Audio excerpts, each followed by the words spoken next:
Philippe, bonjour, tu es le nouveau président du club de Vincennes. Dis-nous un peu les priorités du club.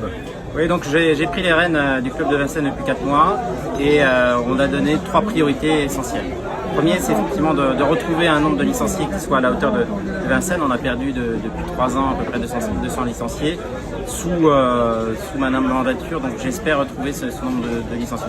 Alors, quels sont, sur ce premier point, tu me diras les 2 autres après, quelles sont les priorités en fait? Comment est-ce que tu penses pouvoir y arriver? Est-ce qu'il y a un travail dans le scolaire? Quels sont les moyens pour relancer le nombre de licenciés? Déjà, il faut retrouver en fait les jeunes, donc ça passe effectivement par le scolaire, ça passe par la communication. En interne, puisqu'en fait il suffit de faire que les enfants fassent venir leurs copains, mais c'est aussi la communication en externe, donc il y a un travail de communication aussi bien en interne qu'en externe. Donc premier sujet, relance des licenciés. Deuxième sujet, pour être au niveau de l'excellence de la formation, il faut des financements. Donc on a mis une solide partenaire en place pour aller chercher des financements privés qui aillent au-delà des financements institutionnels qu'aujourd'hui a le rugby club de Vincennes. Aujourd'hui, tu as un budget pour le club de Vincennes, donc le nombre de licenciés, 450 à peu près, d'accord.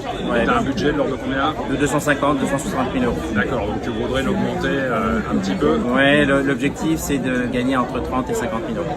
D'accord, et notamment pour travailler sur la formation, c'est ce que tu me disais, ce qui est un des vrais objectifs, d'investir un peu plus sur la formation. Tout à fait, donc en fait il y a 2 axes. D'une part, de pouvoir assurer notre positionnement en Fédéral 3, donc cette année en fait on donne des primes de match, ça c'est nouveau. Et deuxièmement, d'aller pouvoir former en fait, et donc pour ça il faut des éducateurs, il faut pouvoir payer les éducateurs, il faut pouvoir faire des stages, pouvoir payer des bus pour partir, voilà, donc il y a effectivement besoin de financement.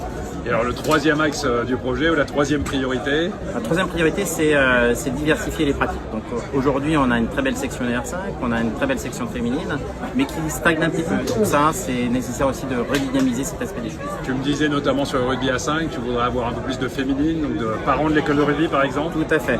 Donc plutôt que d'aller chercher des personnels externes, autant effectivement de rapprocher en fait la section du R5 au rugby club de Vincennes. Et donc de proposer en fait aux parents de l'école de rugby de venir pratiquer un rugby loisir sympathique. Faut que tu leur passes le message. Absolument. Et puis je crois qu'il y a un projet d'installation aussi, de réfection des tribunes. Oui, donc c'est un vieux projet qu'on a partagé effectivement avec la mairie. Là, les choses sont quand même bien avancées. Et donc à partir de l'été 2021, on estime qu'il sera possible effectivement de démarrer les travaux pour avoir des nouvelles tribunes. Donc on verra bientôt Madame le maire qui risque de venir et Fred Leroy qui est l'ancien président qu'on salue au passage. Tout à fait. Qui est adjoint au sport maintenant, c'est ça? Absolument. Eh bien, écoute, merci, bienvenue à toi dans cette nouvelle présidence et puis bonne saison. Aujourd'hui un très beau match face à Versailles, 2 gros clubs formateurs en Ile-de-France. Absolument. Merci à toi Florian. À la mi-temps du match. Merci à toi.